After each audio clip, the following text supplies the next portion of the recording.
Você está no VGCast, o podcast da Verde Gaia, sempre trazendo um assunto interessante, importante, de uma forma descomplicada, com a participação de um ou mais especialistas. Eu sou o Robert de Andrade e não se esqueça que, além de acompanhar esse bate-papo nas principais plataformas de podcast, você também pode acessar o nosso canal no YouTube. É só procurar pela Verde Gaia. Nós estamos vivendo nos últimos meses a pandemia do coronavírus, ou Covid-19. Ele já tem um registro de 170 mil casos no mundo, 152 países, com 7 mil mortes. No Brasil, o número é de 234. Ontem, em Belo Horizonte, nós tivemos o registro, a confirmação do primeiro caso, sendo o 6º de Minas. E o tema de hoje é SSO, Saúde e Segurança Ocupacional e o Coronavírus. E para falar sobre esse tema, hoje eu tenho aqui o Ricardo Cardoso. Ele é consultor jurídico e especialista em SSO aqui da Verde Gaia. Bem-vindo, Ricardo. Obrigado, Robert. Prazer estar aqui. Prazer é meu. E para começar, a gente sabe que muitas medidas estão sendo tomadas por algumas organizações, mas ainda assim muitas atividades têm que continuar acontecendo. Mas como lidar com essa questão? O que a legislação traz? O que ela fala num caso de uma pandemia? Robert, como é um assunto relativamente novo, apesar do Brasil, o mundo já ter passado por outras situações parecidas, como na época do H1N1, por exemplo, ainda assim carece de um regulamento, de uma legislação bem específica com relação a isso. Porque hoje o que nós temos? Se nós pegarmos a legislação que preserva, que foca em preservar a saúde do trabalhador, ela vai falar em linhas gerais o quê? Que o empregador ele é obrigado a garantir para os seus trabalhadores um ambiente de trabalho salubre, Ou seja, um ambiente de trabalho onde ele vai conseguir executar as suas atividades sem colocar em risco a sua saúde. O que acontece no caso do coronavírus é que normalmente ele não pode ser necessariamente, melhor dizendo, atribuído a sua ocorrência ou ao contágio a um ambiente de trabalho, A não ser você tenha, por exemplo, atividades específicas de saúde, por exemplo, Sim. Hospitais, UPAs, etc. Agora, no ambiente de trabalho é complicado você chegar e falar assim, olha, esse vírus ele é um agente do ambiente de trabalho, é um risco do meu local de trabalho. Então, hoje você não tem essa de como você pegar essa doença e atribuí-la ao ambiente de trabalho. Porque você pode adquirir no seu trabalho, ou mesmo no coletivo, no supermercado, na feira, qualquer ambiente que você estiver, você pode acabar sendo contaminado. Então, empresas hoje, nós tivemos uma lei que foi publicada em fevereiro de 2020, a Lei 13.979, ela foi assinada e ela traz algumas medidas, Por exemplo, a questão de isolamento, de quarentena, mas mesmo assim são formas bem genéricas ainda. Não existe uma especificamente sobre o assunto, o que deve fazer. A empresa, como você perguntou, a empresa não pode parar. O que eu faço? Então, como a gente sabe que vê nas notícias que a questão é a aglomeração das pessoas, Sim. Talvez quanto menos possibilidade você ter do ambiente de trabalho, onde as pessoas possam ser contaminadas, seja reduzindo o número de pessoas, melhorando o próprio ambiente de trabalho, limpeza, álcool gel, a gente vai conversar um pouco Sim. disso, São algumas medidas que poderiam não fazer o Brasil parar, mas as empresas continuarem trabalhando com a segurança e a saúde do trabalhador preservada. Seria uma alternativa, Então, assim, se a lei não tem esse respaldo suficiente para lidar com essa questão, acredito que isso não seja uma questão do Brasil, é uma uma coisa muito nova nessa magnitude, né? Sim. Nós tivemos a gripe suína, a aviária, mas acho que não chegou, né, a atingir essa grandeza com que a gente está tendo que enfrentar agora esse caso. Mas já que a lei não tem esse respaldo suficiente, onde recorrer? É só o bom senso? A gente segue as orientações da Organização Mundial de Saúde, do Ministério da Saúde? Como se embasar, né, essas ações? São fontes seguras de informações, né, como você citou, a Anvisa, a OMS, estão disponibilizando uma série de informações de como vocês, não só no trabalho, mas em casa, de uma forma geral, como se evitar, tentar preservar a saúde das pessoas com relação a esse vírus. Então, são fontes, sim, que podem ser utilizadas. Então, as empresas, né, o que a gente está vendo assim é o quê? Que a empresa, primeiro, né, no direito do trabalho, tudo tem que ser documentado. Sim. Né? Então, a empresa tem de adotar as ferramentas, os mecanismos para prevenir, para garantir aquele local, o ambiente de trabalho salubre para o trabalhador. Então, o que poderia, talvez, poderiam ser medidas que poderiam ser adotadas pelos empregadores? Por exemplo, a empresa possui uma CIPA, né, que é a Comissão Interna de Prevenção de Acidente. Poxa, vamos pegar a CIPA então, vamos abordar esse assunto do coronavírus de uma forma mais eficaz, né? Vamos divulgar para os nossos trabalhadores, vamos colocar panfletos, ilustrações nos banheiros de como lavar as mãos, mural, divulgar por e-mails, como que deve ser intensificado, cuidado com a higiene pessoal, né? Aumentar a limpeza, número de limpeza do bebedouro, por exemplo, maçanetas, né? Porque o contágio ele é bem superfície também, sim. Você pode acabar pegando esse vírus. São algumas medidas que a gente entende que o empregador ele acabaria estando respaldado, vamos dizer assim. Sim. Porque, como eu falei, como que você vai pensando, olha, eu tive um trabalhador que adquiriu o vírus, mas como que vai saber se esse vírus foi adquirido no ambiente de trabalho? Sim. É uma situação bem... fica muito vago isso. Sim. E como lidar no caso? Ele já adquiriu e ele está no meio de outros. Né? Você já tem que se preparar também nesse caso, né? Sim. De afastamento, ou até aquela questão que você falou dessa diferença do que é a quarentena e do que é o isolamento. Sim, São medidas que foram trazidas por essa lei que a gente mencionou, né? Então você tem lá, por exemplo, a questão do isolamento. Pela lei, né, a questão do isolamento é quando o trabalhador, a pessoa, ele tem essa confirmação positiva da doença. Então, ele entra em estado de isolamento. Esse isolamento aí, ele dura até 14 dias. Né? Então, aí tem toda aquela questão previdenciária, né? Porque como é uma doença... Acaba entrando a questão do auxílio doença depois do 15º dia, o empregador arca com os primeiros 14, sim. O INSS com os demais, todo aquele fluxo que a gente já conhece.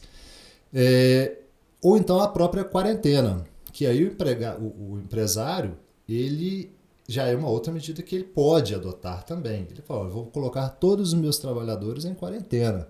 Só que aí, como é suspeita, é para evitar o risco, o empregador ele acaba tendo que assumir todo esse encargo do salário, vamos dizer assim, do trabalhador.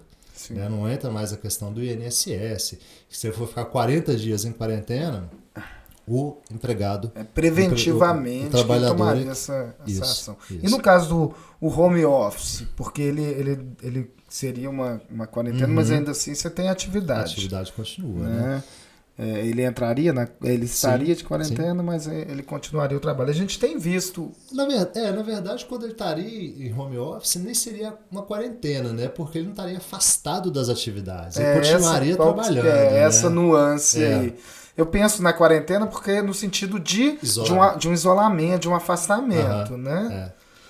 Mas assim, né, a questão Então a gente tem três questões: isolamento, quarentena e home office. e o home office. E aí teriam mas outras também, né? Porque você teria as férias coletivas, que também acaba que é uma outra medida que o empresário pode utilizar, né? E tem todo aquele processo de acordo com o sindicato, né? Para poder porque existem empresas, como você tinha começado falando, que não tem condição de trabalhar.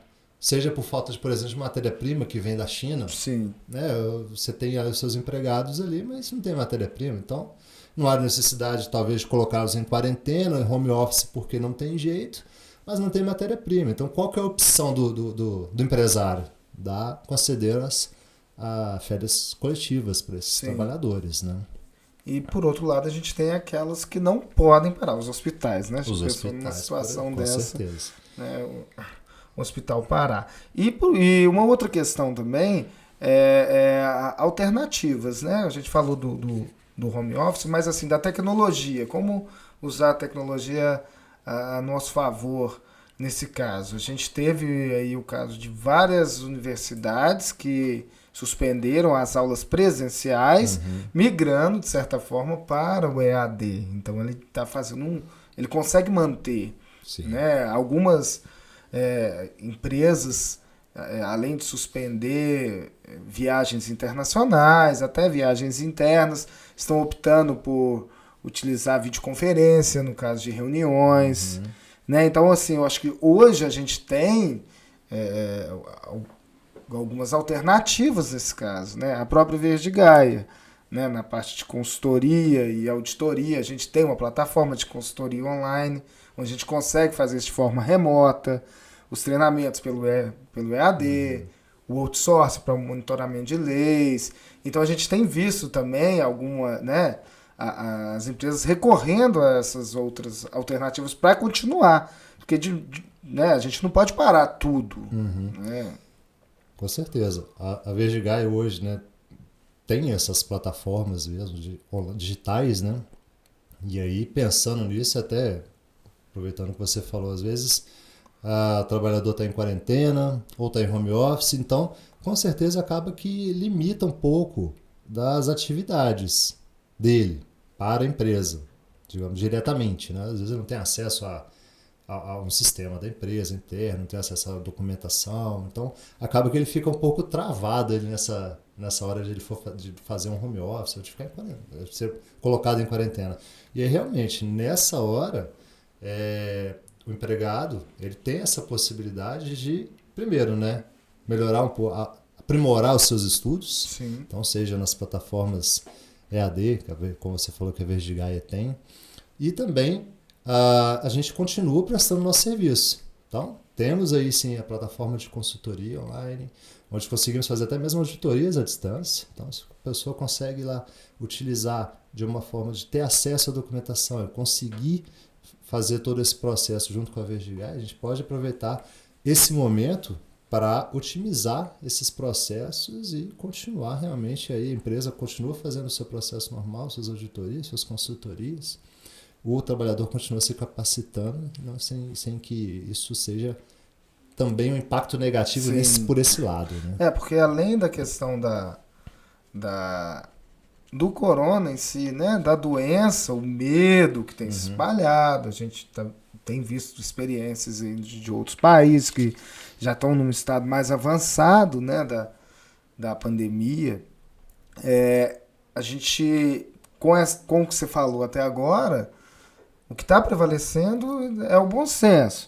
Né? E eu acho que esse bom senso ele não tem que ficar apenas na mão das organizações, mas também do colaborador, porque no caso de uma pessoa entrar numa quarentena, para ela realmente ficar em quarentena, né? A gente tem registro, a pessoa ela não está trabalhando, mas então ela vai para a festa, ela vai para um ambiente onde tem uma aglomeração, que não é recomendado, né? Então fazer com que esse bom senso, de certa forma, ele seja compartilhado entre todos, né? Com certeza. É um momento aí que tem de ter essa sinergia, né? Não apenas o empresário adotar as medidas, mas trabalhador também, não só pegando o lado como trabalhador, mas como pessoa, né? Sim. Até mesmo para a sua casa, respeita, né? Cuidar do seu colega de trabalho, da sua família, seus amigos também, seus familiares. Porque no direito você sempre tem a questão que o interesse da coletividade ele tem sempre que prevalecer sobre o interesse individual. O cara chega lá, não vou fazer um exame, não vou fazer isso. Poxa, mas espera aí. Mas a coletividade é que é o bem maior a ser preservado. Sim. Né? Porque o colega de trabalho, igual você comentou, evitar contatos muito próximos, digamos assim, dos colegas de trabalho, né? São medidas aí que é o bom senso que a gente espera aí que as pessoas estejam adotando, né? Sim. Voltando um pouco na questão da legislação, né, a gente teve os outros casos, como já citados, e isso, de certa forma, isso mudou um pouco a legislação nesse sentido. No caso de ter tido a H1N1, e você acredita que agora, depois dessa experiência, você acha que isso, não só nessa questão do hábito, mas na própria legislação, ela vai ser revista? Você acha que pode surgir novas orientações nesse sentido? Como você comentou, a questão do H1N1. Na época, não existia nenhuma legislação, nada voltado ao assunto. Depois que ocorreu o surto, alguns meses depois, começaram a aparecer legislações federais, até mesmo de estados, né? Protegendo com relação à proteção à gestante, enfim, alguns cuidados. Mas depois, Sim. Né? Até porque, como são, vamos dizer assim, catástrofes, né? Não tem como ser previsto isso. Por mais que o direito trabalhista, né, saúde e segurança, tenha sempre a premissa da prevenção, existem coisas que é inimaginável de ser previsto, né? Como é o caso, por exemplo, dessa situação do coronavírus. Então, imagino que, a partir de agora, com o cenário que a gente está vendo, seja de pessoas, no lado pessoal, dos infectados, quanto para o lado das empresas também, né, os prejuízos que estão sendo enormes e serão ainda mais. Então, imagino sim que essas empresas, que o próprio governo, ele vai começar a adotar medidas protocolares para serem tratados casos desse tipo. Então, Sim. caso não foi o segundo, não foi o terceiro, vão ocorrer novas situações, com certeza. Isso aí não tem jeito de se fugir disso. Então, eu acredito, sim, a gente acredita que irão existir regulamentos para trazer as ferramentas, as diretrizes para serem adotadas aí no caso de novas pandemias como essa. Sim. E até mesmo para direcionar também as consequências do coronavírus hoje, porque as consequências trabalhistas ainda vão acontecer, hoje ainda não, mas no futuro próximo, não muito distante, teremos sim algumas demandas trabalhistas nesse sentido. E a lei dificilmente ela vai conseguir lidar com a particularidade de uma doença. Né? A gente pode falar de pandemia, mas como a lei vai tratar das especificidades do Covid-19? A gente sabe que de certa forma, sazonal essa questão da epidemia, da pandemia, pode levar um tempo maior, mas que ela acontece. Mas ela pode vir de uma forma completamente diferente, completamente nova, com uma forma de transmissão também nova, e dificilmente a gente estaria pronto, né, para assim, a lei conseguiria tratar de algo completamente novo.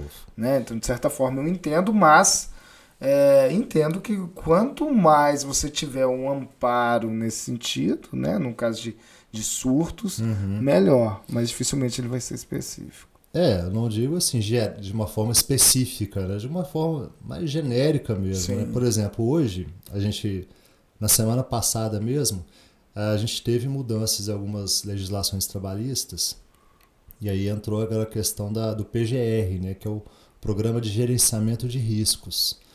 Então, ainda vai entrar em vigor só em março do ano que vem, né? Foi um ano para entrar em vigor. Sim. Mas é até bom o pessoal já ficar atento, porque o programa de gerenciamento de riscos, o empregador ele tem que prever todos os riscos inerentes ao negócio. Então, Sim. talvez essa questão dessas pandemias, desses contaminantes de vírus, exposição ao vírus, né? Tirando aí, logicamente, a parte dos profissionais de saúde, que já é uma rotina, sim, mas por que não também o empresário trazer isso para dentro da sua realidade, seja um escritório, seja um supermercado, enfim, qualquer tipo de empresa.